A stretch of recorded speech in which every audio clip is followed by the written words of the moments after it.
I'm a 29-year-old guy who lives alone. I live in a 3-story, 3-bedroom house. It's my childhood home that I inherited through some upsetting circumstances. It's just me and my pit bull Bear in a house that is far from necessary for what we need. I choose to live alone because I'm a solitary individual. Plus, with the life insurance and inheritance I receive, I can live alone comfortably. With that being said, I'm a chef by profession. I work long hours and come home late at night. My brother has a key to the house, but only to let Bear out and to make sure he has food and water if I'm working too late or I'm out of town.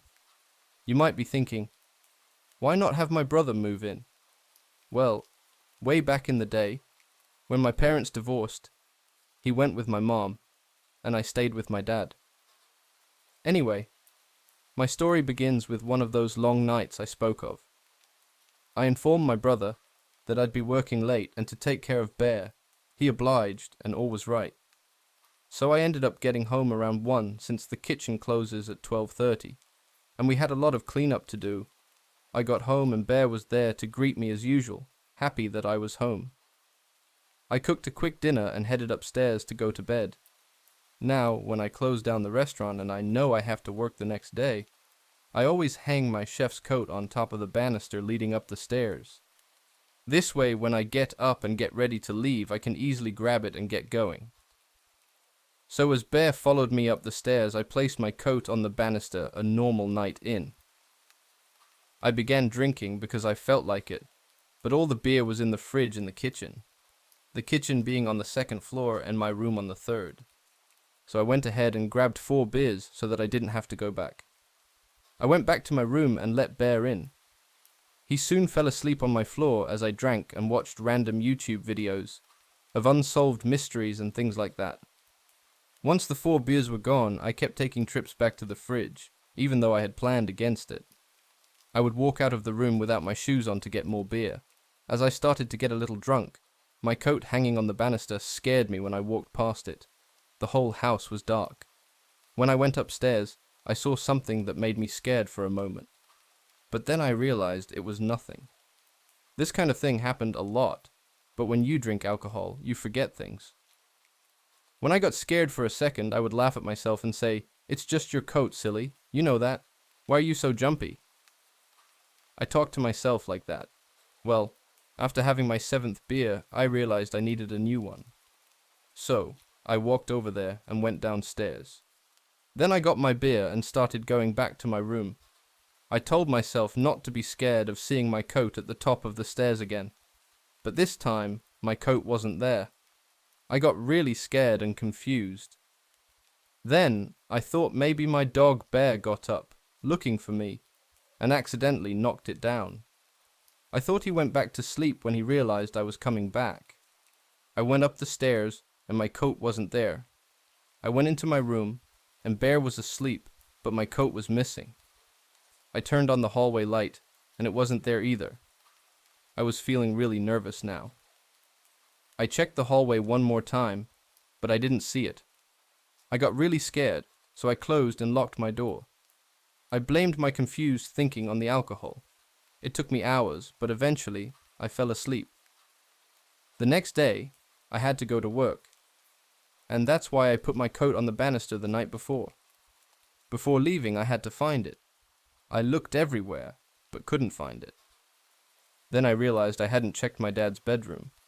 I usually kept the door closed because it made me sad after he passed away.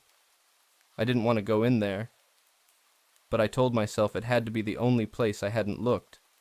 So I opened the door for the first time since he passed away, and there, neatly folded on his bed, was my coat, all ready for me to take. Now, I felt really scared, and shivers went down my back. I couldn't believe it. Did my dad do this? My house has a security alarm, so I would have known if anyone broke in. It was just me and Bear at home. This was just the most recent, strange thing. Another time that made me feel this way happened years before when my dad was still alive. I used to work as a night manager at McDonald's. My shift was from 10 p.m. until 6 a.m., so I would sleep during the day and wake up around 8 p.m. to get ready.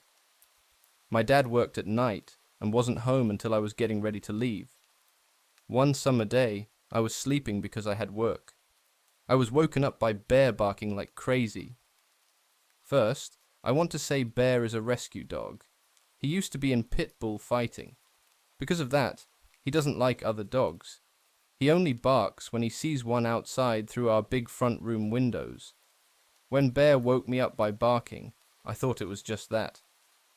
I yelled at him to be quiet, like I usually do, but this time he didn't stop, so I had to get up and go find him. When you leave my room, you're in the hallway and can see the stairs right away. They go down to the front room. Bear wasn't at the windows, but he was still barking when I stood at the top of the stairs.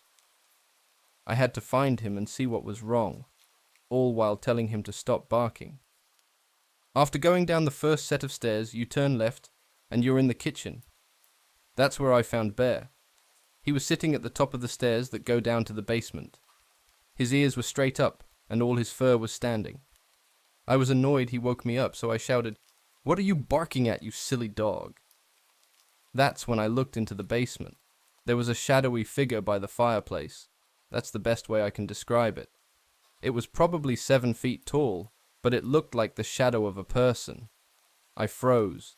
When my senses came back, I shouted at the person, "You better get out of my house!" I ran to the kitchen drawers and grabbed the biggest knife I could find. When I looked again in the basement, I saw the shadow moving into the laundry room. There's a back door in that room. So I hurried down the stairs, ready to protect myself from someone, but there was no one there. The back door was still locked, and the handle was secure. I was alone in my house, just like I had been the whole time, it seemed. Both the dog and I saw something in my house that night. He told me about it by barking, being a good dog. Even though I live alone after the first incident I mentioned, I know it's not just the dog and me in this house. All of these events spread out across a year, but some of them are ongoing. I'm a 21-year-old girl in college. This started when I was 20, the beginning of 2018, to be exact. It was about 2 a.m., and I had just gone downstairs to get a midnight snack. I sat down at the kitchen island after making myself a plate of nachos. I turned on some YouTube as I ate, like I always do. After about 20 minutes of this, I was in the process of choosing my next video when I got the sudden urge to look towards the living room. As I did, a large, dark, black figure seemingly floated past the hallway towards the front door area. Its head almost skimmed the ceiling, making it over 7 feet tall. It resembled the Grim Reaper, wearing a hooded cloak that went the length of its body down to the floor, but it wasn't carrying any type of scythe or weapon, not that I could see. Most people would have been freaked out, would have been scared at least. But to be honest, the only thing that went through my head was, whoa, that happened. Then I went back to eating and watching my video. I've seen enough horror films to come to this conclusion. The second you want to snitch about something, that's when you get trapped in your house or mysteriously killed. So I wasn't going to say anything out loud or bring it up to anyone, or even show any signs that I acknowledged it. Fast forward a couple of weeks later. There's no more activity for now. At around 6 o'clock one evening, though, I was home alone. Both parents were on work-related trips. I was lying on my stomach in my bed, playing some game on my phone. There was no music for the game as I had my phone on silent. That's when I heard it as clear as day, coming just from the other side of my closed bedroom door, a very demonic male voice. "Brace." I froze for a moment. I could clearly tell that not only did the voice come from the other side of the door, but whatever called out my name was bent down and spoke right through the gap in the bottom. The same thought went through my head again. Just ignore it, and it won't do anything to you. I went back to playing my game, quickly forgetting that it even happened, until something a little bit more creepy started happening. It had been a month or two since the previous incident, and I had completely forgotten about the thing I started calling Shadow Demon. I woke up on a lazy Saturday morning. I was too lazy to actually open my eyes all the way in Jerob, so I stayed in bed curled up in my blankets, listening to my music still playing on my phone from the night before. My eyes were closed, and I hadn't moved from my original waking position, lying completely still. I suddenly felt the corner of my bed being pushed in, like someone had placed their hand there, and began testing the firmness and bounciness of the bed. I immediately thought, he is back. So I laid totally still, not wanting to let it know that I was awake. After a couple of minutes, my bed sank down like someone had sat down on it. Now I was actually kind of freaked out. This thing was watching me supposedly sleep. What kind of creep does that? I thought, honestly trying to make myself feel better and more calm about the situation. After about 10 minutes, the weight finally lifted. This actually happened every morning for the next week or two. What really creeped me out, though, was that, on the mornings where I didn't think it happened, I realized it probably did, and I had just slept through it. When it all died down again, nothing happened for another couple of months. I knew he came back, especially when he started sitting on the bed again. Only this time, he seemed like he was trying to wake me up by bouncing on the bed more violently. I stayed completely still again, just waiting for it to stop and go away, so I could go out and get some food. The creepiness of it all had waned a bit. Fast forward, now in 2019, around late May. He'd stopped again for a few months. Then he came back suddenly, with a bang. I was laying in bed, minding my own business and watching Netflix on the computer when something slapped the end of my bed extremely hard. It scared the heck out of me, and I almost smacked my phone off the bed in fright. I figured it was that shadow demon, so I ignored it and pretended it didn't even happen. I'm probably being stupid at this point, but I don't care. A week goes by, and I'm disturbed again. This time, something bumped itself against the bottom of my bed, as if there was something alive underneath it. Honestly, I tried not to chuckle at the thought of a huge demon accidentally smacking its head against a bed frame. Not much more has happened since then, except for my cat taking an odd liking to one corner of my room. The corner where at one point, I swear to God I saw something inhuman standing there watching me, but that's the end of it for now.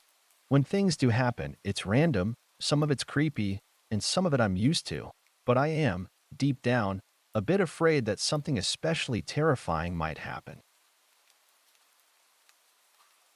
This took place in 2010 when I was 15 years old. I was living with my parents in a rural northeastern Ohio neighborhood. It was a pretty safe neighborhood.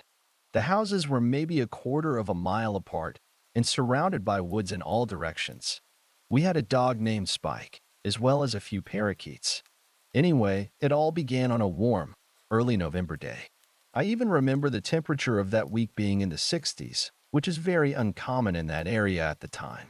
My parents had to go on a business trip, so I was left home alone. Now, this was shortly after daylight savings time had passed, so the sun set early in the western sky. I should also mention that my parents had bought me an old truck which they used from time to time. I would spend countless hours working on it with my dad, even though I couldn't drive yet. I would often imagine myself driving this truck with my buddies one day.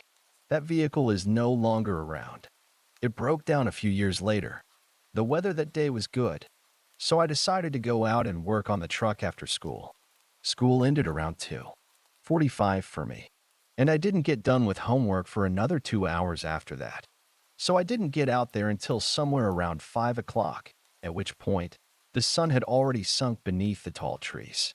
I'll mention here that our dog Spike was an indoor-outdoor dog and would often accompany me while I was working in the garage.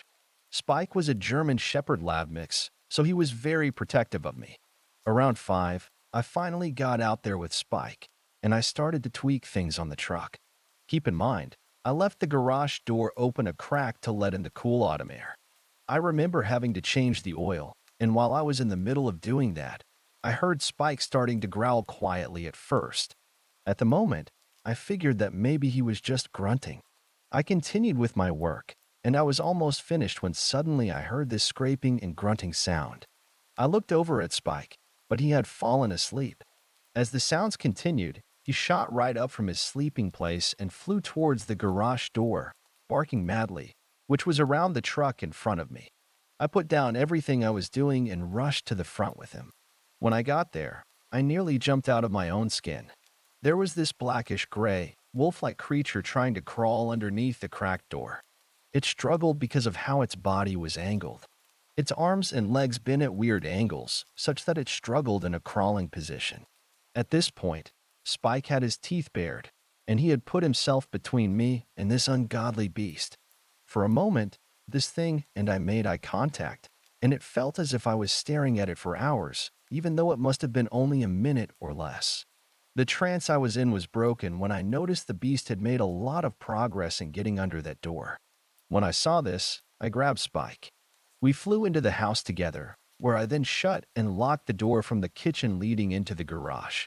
I'll admit, Spike was a heavy boy, but the adrenaline rush that I had outweighed any obstacle in escaping from what I'd witnessed. I wish that right now I could say that was probably the end of the experience, but unfortunately, that's not how this ends. Shortly after getting into the house and locking the door, I heard something heavy skitter across the garage cement floor and reached the door that I just went through. Spike was barking even more furiously now, and we soon began to hear scraping noises coming from the other side of the door. This scared me, and I immediately got away from that door. I began to check the other doors and windows into the house, making sure they were locked.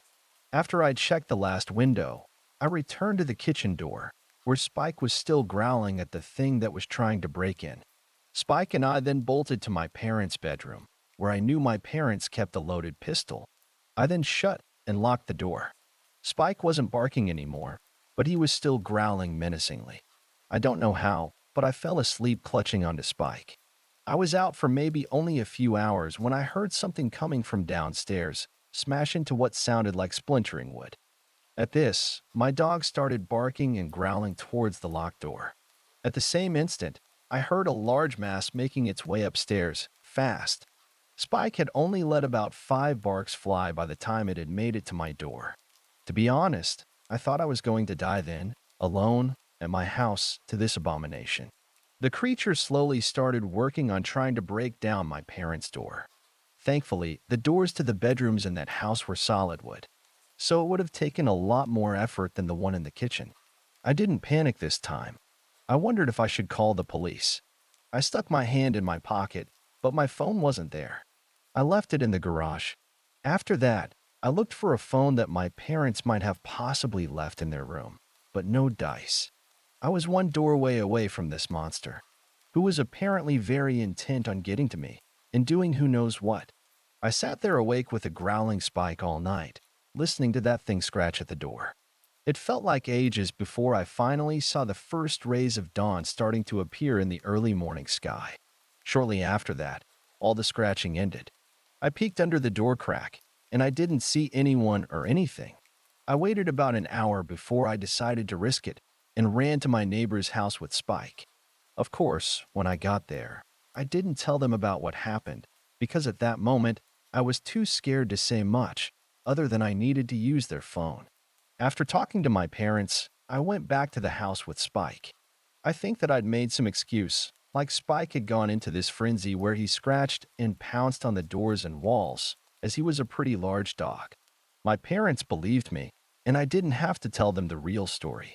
After this incident, life moved on, and still to this day, I haven't seen anything else like it, nor have I heard of others having the same encounter. This happened a few days ago, as of submitting this. I live with my landlord who works every day away from home, so I'm frequently home alone, which is something I'm not too fond of. I frequently hear small noises and things moving around here or there by themselves, but what happened the other day really freaked me out, and I've been on edge ever since. I had just arrived home from work at 7:30 a.m. as I worked the graveyard shift at a nursing home due to a bad fear of the dark. I lay down on my bed, getting ready to enjoy my next 2 days off. I started playing some GTA 5 on my Xbox when I got the urge to go to the bathroom. So I get up to do my business, but I leave the door open as I was home alone and didn't feel like closing it. As I finish up, I hear a couple of noises like something stirring around just outside. Now it's important to add these key details about the structure of the house. I live in a house built in the late 1800s, but on the inside, it's relatively modern. There's a door that separates the downstairs to the hallway, leading to the staircase to go upstairs, and that door always stays shut. Walking down the short hall to get to the staircase, there's the front door, and to the immediate right is the door to the living room that stays shut also, with a staircase right next to it. Anyway, I didn't think too much of the noises, as by now I'm used to them, but I did notice my cat who was sitting on the tub by the toilet. She perked up her ears, telling me that she heard it too. Cautiously, I proceeded back to my room, and as soon as I walked into my bedroom, I heard the door separating the downstairs dining room from the upstairs slam shut. Now I knew that it was closed, as I had shut it when I came upstairs when I got home. I was half expecting my landlord or dad, who'd been working in the garage, to come upstairs, but when no one came up, my cat let out this slow growl and bolted away. I realized that I was indeed alone in the house, as I had not locked the door behind me when I came home, and all the other doors are locked 24/7 anyway. When I managed to get the courage to see what the heck was going on, I proceeded downstairs. I turned to go to the door, opened it up, and went through into the dining room, then through the kitchen to the back door. I needed to see if everything was still locked down, and it was, so that rolled out any intruders actually getting in. I then called my landlord and asked if she had come home early, and she said, no. I locked myself in my bedroom, feeling on the edge. Ever since that whole night I felt watched. There was a feeling of terror so bad that I only opened my bedroom door whenever my cat needed to use the litter box. This story may not be the creepiest, but go ahead and tell me how you think a locked door opened, then slammed shut, and locked itself, all on its own, because I don't have a single explanation myself. Some years ago, I lived in St. John's, Newfoundland, Canada. It's right on the ocean, and it's quite beautiful. There are a lot of bars and places to explore there, and the people are very friendly. St. John's has lots of stories and a long history. There are ghost stories about people who came back as ghosts after shipwrecks. There are spooky stories of vampires, too. You name it. One story everyone tells you about is something called hagging. Apparently, visitors to Newfoundland often experience what is known as hagging, which involves someone falling asleep and waking up with the apparition of someone, usually a demented old woman, on your chest, and the victim cannot move. A phenomenon common with sleep paralysis victims. Of course, when I heard about it, that's all I thought it was. Just sleep paralysis. I mean, what else could it be? After all, sleep paralysis involves not being able to move and often comes with hallucinations. It fit perfectly. That's not it at all, my friends would tell me. It's really something different. At this, I would usually roll my eyes and ignore them, but my assumption was dead wrong. One night, I was going through my usual ritual. I fed the cat, tidied up the house, and made sure the doors were locked. I always did that last without fail, because there was an old woman in our neighborhood who would sometimes walk around at night, yelling. She was harmless, but she was obviously quite ill, and the last thing I wanted was for her to get inside, especially as I lived alone. So I was always very careful about keeping both sets of doors locked. I had two sets of doors, in fact. You entered through one set of doors into a mudroom, and then you needed another key to get in through the second set of doors. The second set had a deadbolt, which I always slid into place. So I locked up and read my book, and I began to fall asleep, but in the middle of the night, something woke me up. I know I was awake as I am now typing this. The moonlight from the window shone through, and in between the window and my bed, I could make out a tall man with a wide-brimmed hat. He was just standing there, and he was mostly in shadow. I could see his details, such as the wide cuffs of his shirt and his long hands. I lay there staring at him. I could even see him breathing in and out. Then, between one blink of my eyes and the next, he disappeared, just like that. He was there 1 second, then gone the next. I shot up from my bed and ran downstairs, only to find both sets of my doors were now unlocked, even though I had just locked them. The deadbolt, though, oddly enough, was still in place. None of it made sense, and I stared at the doors for a long time, almost hyperventilating. If someone broke in and got back out, they wouldn't be able to close the deadbolt inside the house and just get out. I grabbed a baseball bat and turned on all the lights, doing a check of the house room by room. I even checked the closets. There was no person in the house except for me, of course, but I almost screamed when I walked into the bathroom. My bathroom cabinet now had the mirror, which always faced me, facing toward the shelves. To do that, someone would have to unscrew the mirror and the hinges and rearrange the mirror towards the shelves. I went into my living room and started to sweat. The mirror above my mantelpiece, the heavy mirror that had been there when I moved in, was now turned around too, so that the glass faced the wall. The top of the mirror was near the ceiling. There's no way someone could heave that heavy mirror into place without a ladder, let alone without making a sound that I would notice. Again, nothing made sense, but I kept trying to make sense of it somehow. I checked all the windows, but they were closed, and they were the kind of windows you roll outward. They can't be opened from the outside unless you break the glass to access the handle, and none of the glass was broken. I didn't call the cops about this. What would I have said? Literally nothing else in my house other than the mirrors were disturbed. Nothing was taken, either. Instead, I called a local handyman to come and fix my mirrors. He didn't ask questions, though he noted that the mirror was way too heavy for one person to lift. So he had to call in another helper to bring a ladder and to help him turn the mirror back around. I paid him extra, and I thanked him for helping me so promptly. Nothing else strange happened to me in that house, but I never called hagging sleep paralysis again. What I experienced can't be explained away by someone pranking me, or a sleep disorder, or anything else that I can even make sense of. I moved away from St. John's a year after that. I've not had any other disturbances while sleeping, but I never did figure out what that thing in my bedroom was.